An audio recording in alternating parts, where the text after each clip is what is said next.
In August 1976, a small conflict in Korea's Demilitarized Zone escalated into a bold military operation that demonstrated the power of psychological warfare. This is the story of Operation Paul Bunyan. It all started with a tree. In the DMZ, a large poplar tree blocked the line of sight between UN observation posts. A team of United Nations soldiers, including US and South Korean forces, was sent to trim it. But as they worked, a group of North Korean soldiers confronted them, claiming the tree had been planted by their leader. Tensions rose, and suddenly, the North Koreans attacked. Two US officers, Captain Arthur Boniface and Lieutenant Mark Barrett, were brutally killed with axes. The incident shocked the world and demanded a response. Washington and Seoul knew they couldn't let this aggression go unpunished, but instead of starting a war, they planned a bold show of force, Operation Paul Bunyan, named after the legendary lumberjack.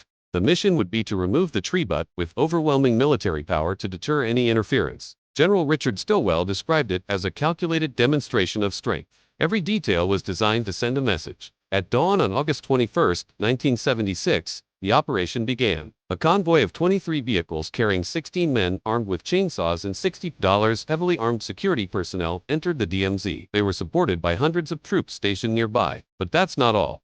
Overhead, U.S. fighter jets, B-52 bombers, and attack helicopters flew in formation, ready to strike. South Korean special forces, known for their fierce reputation, stood on high alert. In total, 12,000 troops were on standby just to cut down a tree. North Korean soldiers watched silently, completely outnumbered. The UN forces took no chances. They even carried M16 rifles and grenade launchers. In just 42 minutes, the poplar tree was reduced to a stump. The operation was a success, and no shots were fired. The North Koreans, likely intimidated by the overwhelming display of power, backed down. Days later, Kim Il-sung expressed regret for the killings, a rare move for the regime. Operation Paul Bunyan wasn't just about a tree, it was a calculated response to aggression. It showed the importance of strategy and psychological warfare in high-stakes diplomacy. Though the DMZ remains a tense and dangerous place, the operation stands as a lesson in how strength, when carefully applied, can prevent war.